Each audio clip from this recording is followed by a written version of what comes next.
Hello everyone, అందరు ఎలా ఉన్నారు? బాగున్నారా?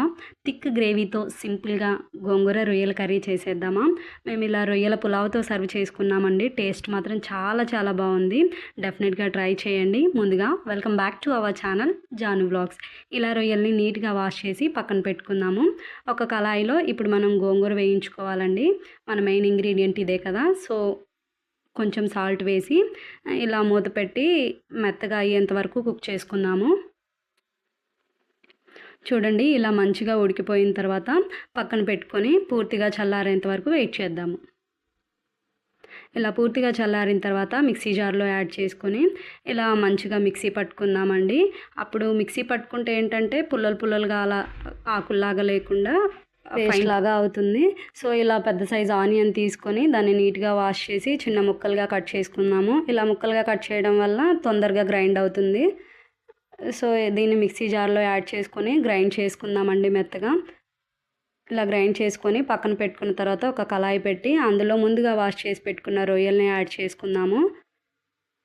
ఇలా కొంచెం నూనె వేయండి.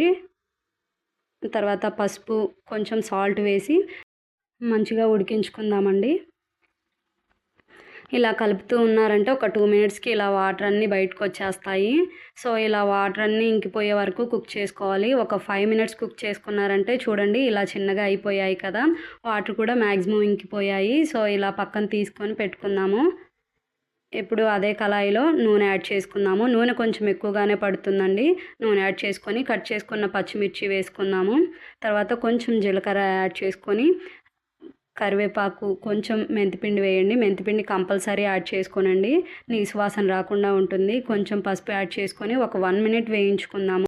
ముందుగా గ్రైండ్ చేసుకున్న ఉల్లిపాయ పేస్ట్ని యాడ్ చేసుకుందామండి. ఇలా పేస్ట్ చేసి వేయడం వల్ల మంచి గ్రేవీ వస్తుంది, టేస్ట్ కూడా చాలా బాగుంటుంది. ఇలా మంచిగా మిక్స్ చేసుకున్న తర్వాత ఆయిల్ సపరేట్ అయ్యే వరకు కుక్ చేయాలండి, లేదంటే పచ్చి వాసన వస్తుంది, టేస్ట్ అస్సలు బాగోదు. చూడండి ఇలా ఆయిల్ సపరేట్ అవుతున్నప్పుడు ముందుగా కుక్ చేసి పెట్టుకున్న రొయ్యల్ని యాడ్ చేసుకుందాము. ఇలా మంచిగా మిక్స్ చేసుకొని ఒక 5 మినిట్స్ ఇలా కుక్ అవ్వనిద్దాము. అవి ఒక 5 మినిట్స్ వేగిపోయిన తర్వాత ఇలా 1.5 టీ స్పూన్ అల్లం పేస్ట్ వేసాను. మీ టేస్ట్కి సరిపడా ఉప్పు కారం యాడ్ చేసుకోనండి. కొంచెం ఉప్పు కారాలు ఎక్కువే పడతాయండి, ఎందుకంటే మనం గోంగూర వేస్తున్నాం కాబట్టి. సో ఇలా యాడ్ చేసుకున్న తర్వాత మంచిగా కలుపుకొని ఆయిల్ సపరేట్ అయ్యే వరకు కుక్ చేయాలి. చూడండి ఆయిల్ సపరేట్ అవుతుంది కదా, ఈ స్టేజ్లో ముందుగా మిక్సీ పట్టుకున్న గోంగూరని యాడ్ చేసుకొని మంచిగా కలుపుకుందాము. ఇలా ఈ పులుపు అంతా రొయ్యలకి పట్టుకునే వరకు ఒక 2-3 మినిట్స్ కుక్ చేసుకుందామండి. ఇలా మిగిలింది నేను ఇలా ఫ్రిడ్జ్లో స్టోర్ చేసుకుంటున్నాను, బాక్స్లో పెట్టుకొని. ఇలా స్టోర్ చేసుకుంటే మీకు 1 మంత్ వరకు నిల్వ ఉంటుందండి. సో ఒకవేళ మీకు మిగిలిపోతే ఇలా స్టోర్ చేసుకోనండి. ఇలా వేగిపోయిన తర్వాత గ్రేవీ కోసం నేను వాటర్ యాడ్ చేసుకుంటున్నాను. ఇలా మంచిగా మిక్స్ చేసుకోనండి.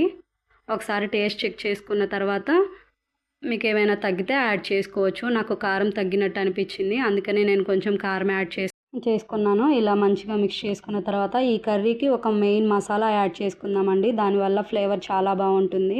ఇలా ధనియాల పొడి వేసుకుందాము. మీ దగ్గర ధనియాలు ఉంటే అవైనా వేసుకోవచ్చు. ఒక 4 వెల్లుల్లి రేకులు వేసుకొని ఒక యాలక్కాయ వేసుకుందాము.